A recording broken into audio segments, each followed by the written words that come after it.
Bonjour, bonsoir à tous et bienvenue sur Joint de Culasse. Aujourd'hui, on va parler d'un événement très connu au calendrier de l'automobile, le rallye du Monte-Carlo.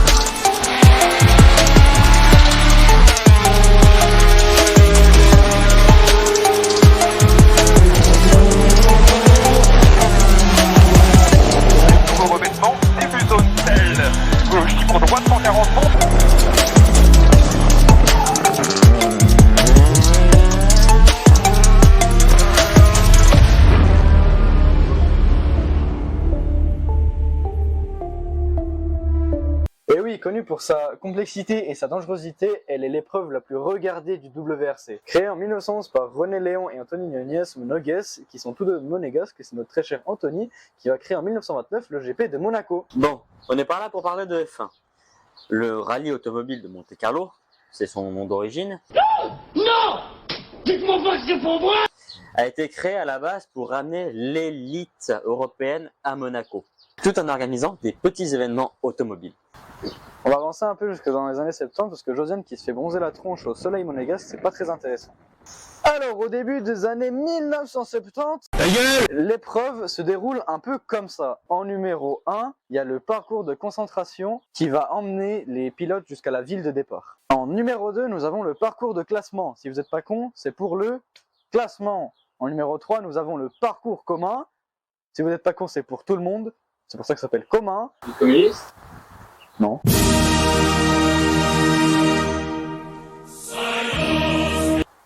Je vote Mélenchon.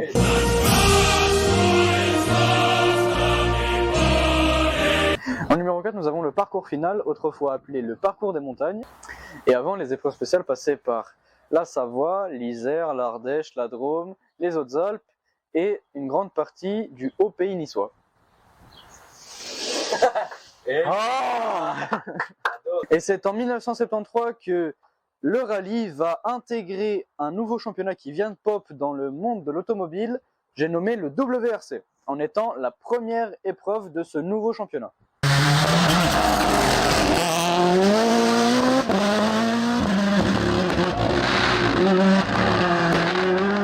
Au milieu des années 90, la FIA va repenser entièrement le règlement des rallyes. Pas que celui de Monte-Carlo, mais celui de tous les rallyes. Car oui, le rallye a toujours été un sport très populaire, qui a attiré beaucoup de spectateurs. Depuis la fin du groupe B en 86, la FIA va se repencher sur le rallye et va totalement modifier les règles. Premièrement, le parcours de concentration disparaît. Deuxièmement, les points d'assistance sont rassemblés et des contrôles d'horaires d'arrivée et de sortie sont installés pour éviter que les pilotes roulent pied au plancher comme des tarés en clé spéciale.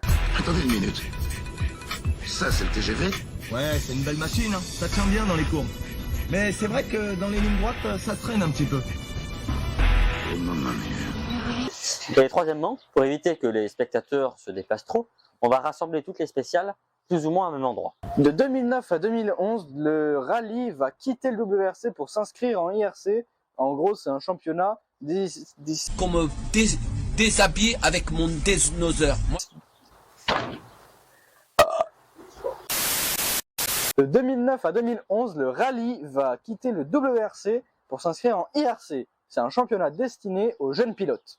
Et les organisateurs décident alors de profiter d'un règlement moins strict pour étaler le rallye. Il y a Lutz qui joue avec son moteur. Pour étaler le rallye comme à l'ancienne.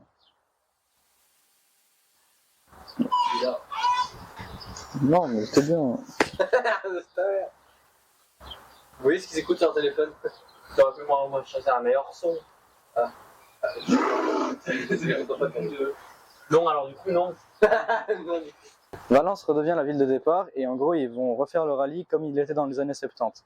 Et c'est en 2012 qu'il va rejoindre le WRC. Après cette date, ça sera la domination des pilotes français. De 1, Sébastien Loeb et de 2, Sébastien Ogier. Sauf en 2020 où ce sera Thierry Neuville avec son copilote qui détrôneront ces Français. Ça va pas durer longtemps parce qu'en 2021, ça sera Sébastien Ogier qui va gagner. En 2022, ça sera Loeb. Et cette année, c'était aussi Sébastien Ogier. Ogier a une victoire de plus au Monte-Carlo grâce à sa victoire en janvier passé. Mais réellement, il est égalité avec Sébastien Loeb. Car Ogier a seulement 9 victoires si on compte celle qu'il a remportée en 2009 en IRC et non en WRC. Donc aux yeux du WRC, les deux compatriotes sont en parfaite égalité. En parlant de Sébastien Loeb, saviez-vous que dans la collection de voitures anciennes du prince Albert II de Monaco, il y a la fameuse Citroën DS3 WRC de notre cher Sébastien Loeb. En parlant d'anecdotes, il n'y a jamais eu un seul Suisse qui a gagné cette épreuve en 122 ans d'existence, sauf en catégorie véhicule ancien. En 2016 pour Daniel Perfetti au volant d'une Alpine A110 et en 2023 pour Claudio Hans au volant de sa... Merde la p***. Ah putain. Et en 2023 pour Claudio Hans au volant d'une Lancia Fluvia coupée de 1970. Bon, c'était le rallye de Monte-Carlo. C'était peut-être un petit peu difficile à comprendre et peut-être un petit peu long. Non. Mais au moins maintenant c'est fait et c'est fini. Avant Villebrequin, ouais, parce que on est rapide.